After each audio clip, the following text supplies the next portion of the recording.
Hello everyone, स्वागत है आप सभी का हमारे यूट्यूब चैनल डिजिटल स्टॉक पे। अगर आप नए हैं तो सब्सक्राइब कर सकते हैं हमारे चैनल को। और हम बात करेंगे इसमें Q4 रिज़ल्ट स्विगी की तो कैसा रहा रिज़ल्ट Q4 का। चलिए चलते हैं, आपको बिल्कुल इजी वे में मैं समझाने का ट्राई करूँगा। अगर आपको लगता है मैं बिल्कुल इजी वे में समझा रहा हूँ तो आप मेरे चैनल को सब्सक्राइब कर सकते हैं। तो शुरुआत करेंगे हम बिल्कुल रेवेन्यू से। तो क्या रहा रेवेन्यू। तो रेवेन्यू जो इस बार का है वो रहा है 4410 करोड़ का, जो कि हमें ईयर ऑन ईयर ग्रोथ देखने को मिलती है 44%। और जो पिछले ईयर के क्वार्टर Q4 में था 2024 के में, वो 3045.5 करोड़ का रहा था, जो कि बढ़ के अभी 4410 का हो चुका है। तो हमें क्वार्टर टू क्वार्टर तो सॉरी ईयरली तो ईयर ऑन ईयर तो 44% काफ़ी अच्छी जंप देखने को मिली है। अब बात करेंगे क्वार्टर टू क्वार्टर की। तो एक बार ईयर टू ईयर की बात कर लेते हैं कि यहाँ पे रीज़न लिखा हुआ है कि क्यों ये ग्रोथ देखने को मिली है। This growth was deliver bye strong demand of fruit delivery and quick commerce से हमें ये ग्रोथ देखने को मिली है। पिछले साल से भी काफ़ी अच्छी ग्रोथ थी। तो क्वार्टर टू क्वार्टर बात करेंगे तो ये रहा है 4095 का, जो कि हमें 10% की ग्रोथ देखने को मिली है प्रीवियस क्वार्टर Q3 2025 के अकॉर्डिंग। शायद मैं थोड़ा तेज़ बोल रहा हूँ, आपको समझ में नहीं आ रहा होगा, तो मैं थोड़ा धीरे बोलने का ट्राई करूँगा। तो कंपनी जो नेट लॉस में है, तो अब लॉस की बात कर लेते हैं कि क्या रहा लॉस वगैरह। तो जो नेट लॉस रहा है वो रहा है 1081 का, नियरली डबलिंग फ्रॉम 2024 के कंपैरिजन में लगभग डबल हो चुका है ये लॉस भी इसका। हम बिल्कुल कंपैरिजन भी क्या करेंगे, एस्टिमेशन कैसे रहे, एस्टिमेशन को बीट किया है नहीं किया, बस आप इस वीडियो में बने रहिए। तो ईयर ग्रोथ हमें लगभग 95% की डाउन डाउन देखने को मिल रहा है। और क्वार्टर टू क्वार्टर भी हमें 35% डाउन देखने को मिल रहा है। आप सोच रहे होंगे तो 500 करोड़ का तो भाई लॉस है, पहले 500 करोड़ 550 करोड़ का लॉस हुआ था और अब की बार हमारे को 1000 करोड़ का लॉस हुआ था, तो ये डाउन ही है यहाँ से। समझ रहे हो आप, 800 करोड़ से हमारे को तो हो गया 1080 करोड़ का लॉस। तो ये लॉस के पीछे का भी रीज़न बताया गया है, इंक्रीज लॉसेज विथ एट्रीब्यूटेड है heavy investment on in quick commerce expenses including dark store addition and marketing. तो मार्केटिंग और डार्क स्टोर में इनका खर्चा ज़्यादा देखने को मिला है, इसलिए हमें ये लॉस यहाँ पे ज़्यादा शो करते हुए दिखे हैं। तो अब बात करेंगे हम EBITDA की लॉस की। तो ये भी बिल्कुल लॉस में ही है। अगर प्रॉफिट लॉस में आता है तो ये भी बिल्कुल हमें लॉस में देखने को मिलेगा। तो इस बार का जो लॉस है वो 962 करोड़ का है, कंपेयर टू 2024 से कंपेयर करें तो वो था 436 करोड़ का, जो कि बढ़ के 962 करोड़ हो चुका है। और क्वार्टर थ्री में हमारे को 490 का देखने को मिल रहा था, वो भी बढ़ के हमें 962 करोड़ का देखने को मिल रहा है। कंपेयर कर रहे हैं हम क्वार्टरली और ईयरली के हिसाब से। और एक अच्छी अपडेट देखने को मिल रही है कि अगर हम बात करें ग्रोस ऑर्डर वैल्यू की, तो प्लेटफॉर्म B2C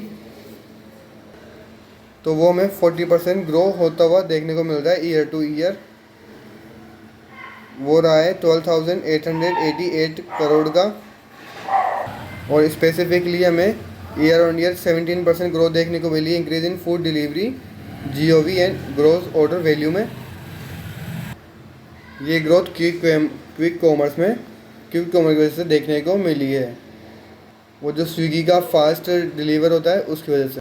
एक बार बात कर लेते हैं हम कि कौन से सेगमेंट से कितना रहा। इसके दो सेगमेंट है और इसके बाद हम कंपैरिजन भी करेंगे। तो रेवेन्यू ग्रोथ हुई है हमारे को 18% फूड डिलीवरी से, आप देख पा रहे होंगे, जो कि जो रेवेन्यू ग्रोथ है 1629 की। और EBITDA इम्प्रूव हुआ है 220 करोड़ से 42 करोड़ Q4 में ये था, जो कि बढ़ के ये हो चुका है 2.5% से। ये ईयर टू ईयर मार्जिन बढ़ते हुए देखने को मिले हैं।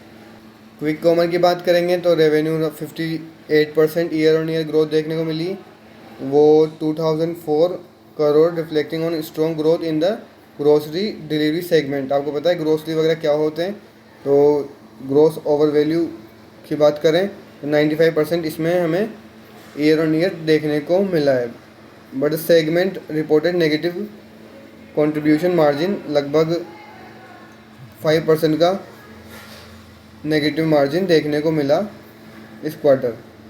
अब बात करेंगे रेवेन्यू के एक्सपेक्टेशन की। तो एक्सपेक्टेशन जो था वो 35% ईयर ऑन ईयर इंक्रीज़ हुआ है। ये था एक्सपेक्टेशन, तो ये बिल्कुल एक्सपेक्टेशन है पूरा का पूरा। और क्वार्टर टू क्वार्टर होना चाहिए था 5% राइज, वो ये था कि 4083 का हो क्वार्टर टू क्वार्टर। डायरेक्ट बात ही कर लेते हम सबको हटा के। जो मोतीलाल ओसवाल था उनका एक्सपेक्टेशन था कि 4226 करोड़ रहेगा। और जो JM फाइनेंशियल थे उनका एक्सपेक्टेशन था कि 4035 करोड़ का रहेगा। बट इजीली एक्सपेक्टेशन को बीट कर दिया है और एक्चुअल हमारा रहा है 4410 का, जो कि एवरेज भी 4202 हाईएस्ट है ये, जिसको इजीली बीट कर दिया है। तो यहाँ पे तो एक पॉजिटिव पॉइंट देखने को मिला है हमारे को, रेवेन्यू को इजीली बीट कर दिया एक्सपेक्टेशन को। बट बात करेंगे हम नेट लॉस की, तो बिल्कुल एक्सपेक्टेशन भी लॉस में ही था इनका। जो ये ब्रोकरेज थे इनका जो एक्सपेक्टेशन था नेट लॉस होना चाहिए था 967 करोड़ का, और एवरेज है ये बिल्कुल।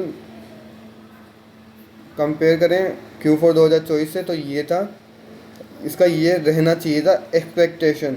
और Q3 का 800 का आपको बताया था मैंने पहले भी,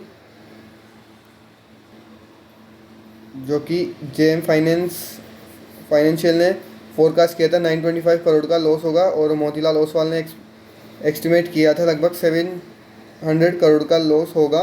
बट थोड़ा ज़्यादा लॉस हमें देखने को मिल रहा है, आपको पता है लगभग हमें 1000 करोड़ का लॉस देखने को मिला है। तो ये एक नेगेटिव पॉइंट था, जो भी एक्सपेक्टेशन था उससे भी कम हमें लॉस देखने को मिला है कंपनी में। कंपनी का रेवेन्यू बढ़ेगा तो खर्चा भी बढ़ेगा, और जो लॉस भी ऑब्वियस सी बात है, अगर कंपनी प्रॉफिट कर रही होती तो प्रॉफिट बढ़ता, बट लॉस कर रही है तो लॉस भी बढ़ रहा है। तो आज की वीडियो में बस इतना ही। मिलते हैं कभी नेक्स्ट वीडियो में। कैसी लगी आपको, आप लाइक कमेंट सब्सक्राइब करके हमें बता सकते हैं। तो थैंक यू फॉर वॉचिंग।